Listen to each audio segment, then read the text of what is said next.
with radiation, you can take like iodine tablets or some shit, right? I think. I'm pretty sure. Look it up. Don't take my word.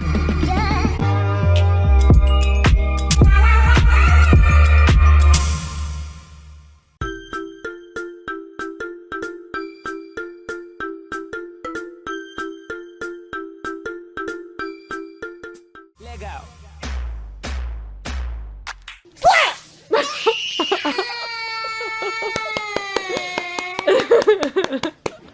Smack! Oh, okay.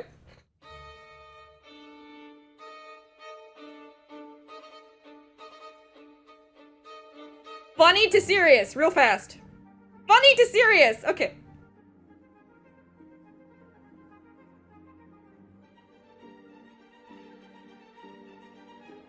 I need to turn it up. Hold on, let me turn it up.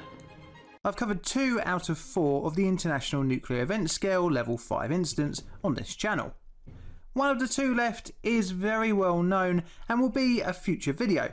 However, the subject for today Brazilian is much less Chernobyl? known. Oh It's a no. tragic story of negligence and shows how Holy much damage can be done Really? if the public unknowingly come into contact with radioactive materials. It would leave parts of a city contaminated, 4 dead, a further 249 irradiated, and another 112,000 people needing to be examined. Wow, the event that's would be really called by bad. the Times as one of the worst nuclear incidents in history. And it wouldn't happen in the UK, USSR, or the USA, but instead late 1980s Brazil. In a controlled Hold my and protected beer. environment such as a hospital full of trained staff, a teletherapy unit poses little Holy to no fuck. danger to the public. This is because said trained staff know how to properly operate and maintain a machine that uses a radioactive material. Many hospitals and treatment centres use such machinery in the treatment of cancer, and the beginning of the GOIANIA incident starts in such an establishment. In 1985, 1 kilometre away from the administrative centre of Goiânia, is at the Instituto Goiano de Radioterapia, a private radiotherapy centre that had been closed down. The company moved to a new premises, taking a Cobalt 60 teletherapy unit with them. However, the move left Taking a behind drink the of water. cesium Oh. 137 I need unit. more water. This was Here. against the Here, this is a long video. Give me 1 sec. Let me drink some water. I'm gonna go get some here. Let me turn on a song for you guys. Você consegue dar sub de graça com Twitch Prime. Você consegue dar sub de graça com Twitch Prime.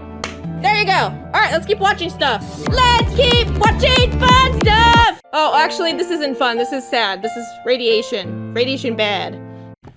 Radiation bad. Radiation bad. The company moved to Okay. a new premises, taking a Okay. Cobalt 60 teletherapy unit with them. However, the move left behind a cesium 137 unit. This was against the Institute's licence with the licensing authority. After the closure of the centre, the ownership of the property came into dispute. However, a seemingly unnoteworthy situation of 2 organisations arguing over abandoned property and its contents would put the piece of equipment Unless you're a into comic book dangerous character. waters. Yeah. This was because the IGR was refused entry Okay. to the site while the argument was litigated. In doing so, not allowing the unit to be removed and placed in a safe, less abandoned environment. During the dispute, the Court of Goiânia noted on the 11th of September 1986 that it was aware of the equipment and its radioactive contents left at the property.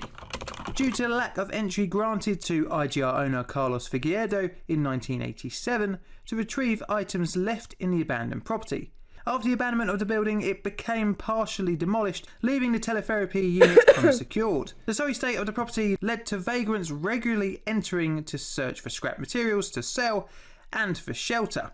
Needless to say, this is not a good thing. The city of Goiânia in the 1980s had a population of around 1 million. First of all, let's talk about the equipment that could get into the wrong hands that was worrying the owner of IGR so much in the first place. The unit, purchased in 1977, was a model Cesapan F3000 designed by Brazetti and Company of Milan, Italy in the 1950s. Okay. The machine used a sealed source capsule to house the cesium-137, made of lead and stainless steel, set inside a source wheel with a rotating shutter mechanism.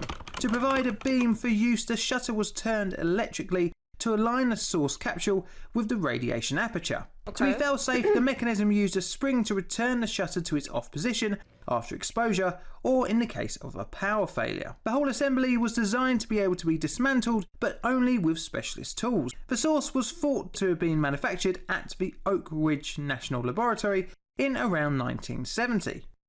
The source was cesium-137 in the form of a soluble salt, and the sealed capsule was of an international standard size. By the time 1987 had come round, the value of the machine had become common knowledge in the local area. Santos Alves had heard such rumours and encouraged Wagner Pierre to join him on the 13th of September to illegally enter the old IGR site with the intention to dismantle the F3000 unit. However, the two only took with them basic tools. After some wrangling with the unit's rotating assembly, the duo managed to set it free from the machine. The assembly being made of stainless steel was shiny and looked valuable, and because of this, they loaded it into a wheelbarrow and proceeded to take it half a kilometre to Alves' house. It is not known whether during the dismantling if the pair received a beam of radiation at the disused clinic. However, a later investigation would show no contamination at the site, meaning they hadn't damaged the capsule whilst removing it from the machine. At Alves' house that evening, the mechanism was dismantled, leading to both men feeling sick. However, they thought this was due to something they ate and continued to work on the assembly. The next day, Pierre felt dizzy as well as vomiting. His left hand also began to swell up, and on the same hand, a burn started to develop in the same shape and size as the exposure aperture. By this time, at least one of the men had received a direct beam of radiation during their dismantling efforts. The next part of the video is based on the International Atomic Agency's timeline of events. On the 15th of September, Pierre went to the local clinic to seek medical help. He was diagnosed with an allergic reaction caused by bad food. He received advice to stay in and try to rest, only doing light work if necessary. Needless to say, this diagnosis was a little bit off, but in health professionals' defence, radiation exposure isn't a very common complaint the average Brazilian would seek out medical advice for. By the 18th, on his own, Alves had placed the assembly under a mango tree. Over the preceding days, he had tried to work to remove the source wheel from the shutter. Whilst doing so, he punctured the thick window of the capsule with a screwdriver. He scooped out some of the radioactive material. Bizarrely, he tried to light it as he thought it might have been gunpowder. Oh my god! The men this is weren't terrible! aware of how this type of machinery worked and the danger that they had put themselves in. By the end of the day, he had managed to successfully remove the wheel from the shutter. Here enters the next person to handle the seemingly harmless yet deadly scrap of metal. Devere Ferreira, a local scrapyard owner, bought the capsule off of Alves.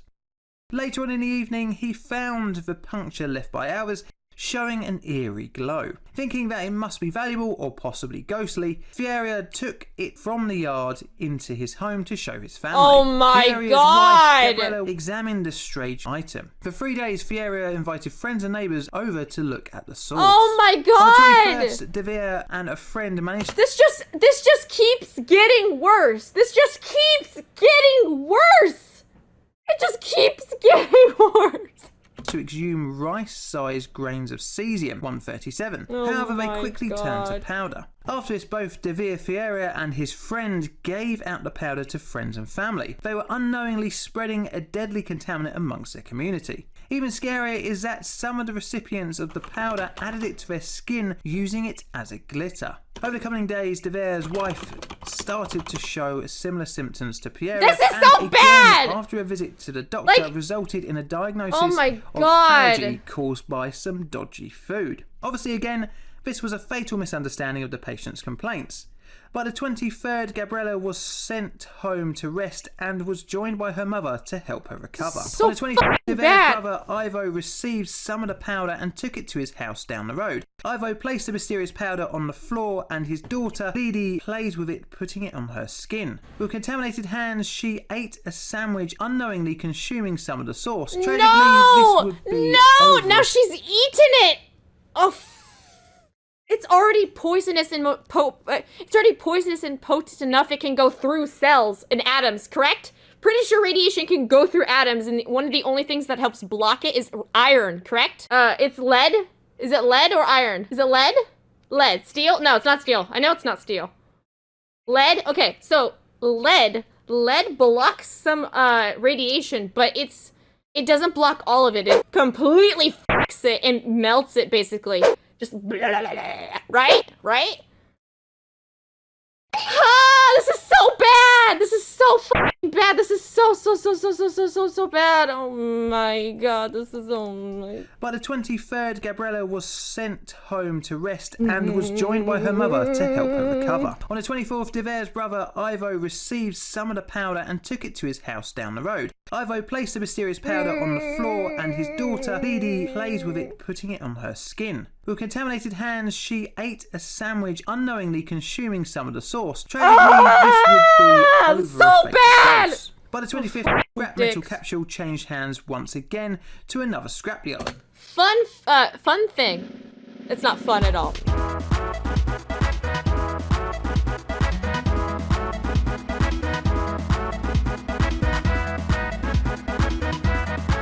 Right? I think. I'm pretty sure. Look it up. Don't take my word.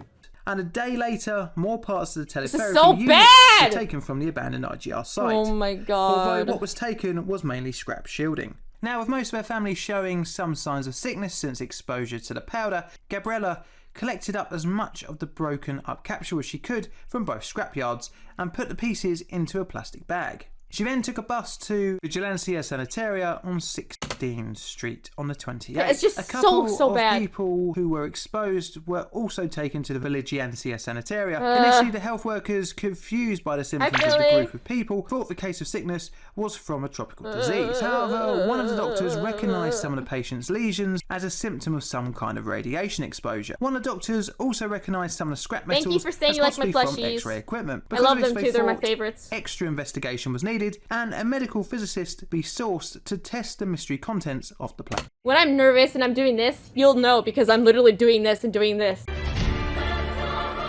Yeah, it's when I get nervous. Plastic on metals as possibly from X-ray equipment. Because of this, they thought extra investigation was needed and a medical physicist be sourced to test the mystery contents of the plastic Poor bag. Kendra. On the morning of the 29th, a medical physicist arrived with a scintillation counter. Oddly, it was his second meter, as the original one that he had borrowed from the nearby Nuclear Brazil offices gave a reading in all directions, quite a distance from the Vigilancia Sanitaria. Assuming it was defective, he took the original meter back and took a replacement. However, the meter was not defective. Upon using his second meter of the day, the magnitude of the contamination was apparent. The scrapyard that Alves had sold the capsule to was checked for contamination and was shown on scanners as way too high, and the few areas were evacuated. By the end of the day, the police, fire brigade, local and national government were very much aware of the situation. This is so bad. Over the next few days, certain areas in the neighbourhood were cordoned off by officials as the full scale of contamination was established. The list of contaminated areas ended up being pretty vast and included the abandoned IGR facility. Although no contamination was found, it was the known source of the radioactive materials and was treated as dangerous. Roberto dos Santos' house on Rua 57, Divier Fieria's scrapyard on Rua 15A, Ivo Fieria's house on 1F, Rua 6, the junkyard that received the capsule after the 25th, Vigilancia Sanitaria, several more houses, 14 cars, 3 buses, and 5 pigs. Every resident in the area was removed and triaged. Why and the poor checked for pigs? contamination. Oh, buddies. In addition, 112,000 people were screened, of which 249 were found to have been contaminated. The most contaminated was sent to the Olympic Stadium on the 30th of September, totaling 22 possible people showing signs of radiation sickness. Most of the people were either relatives, friends, or working at both junkyards, all of whom were externally contaminated with cesium-137. Some of the worst cases were flown to Rio de Janeiro for specialist care.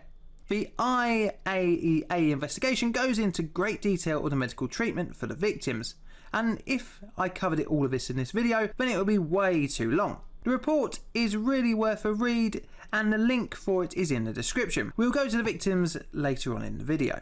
As October rolled in, several key areas for the cleanup were surveyed using a helicopter with detectors mounted to it, and with a car also fitted with detectors. Another car was used throughout the wider city to highlight... Wait, what? There are reported cases where guys put the glowing powder on their peas to make it glow during sexy time. Oh god. So not only is it on the men's genitalia, but also inside the females or the men's butts. I mean, they could be into that. Oh, it's so bad! Any other contaminated areas. The problem with the cesium-137 was that it was a powder and was water soluble, meaning contamination could find its way into Radiation virtually doesn't anywhere. scare me. Otto's Due to the large true amount of man. radioactive waste a cleanup effort would produce. The disposal site was earmarked 20 kilometres away from Goiania, near Abadía de Goiás. Most of October would be spent planning the cleanup efforts. A target date of the 24th. That's why the pigs got contaminated. Okay, that's so bad. Otto was by Chernobyl, so yeah. He's a man. Most of October would be spent. He's a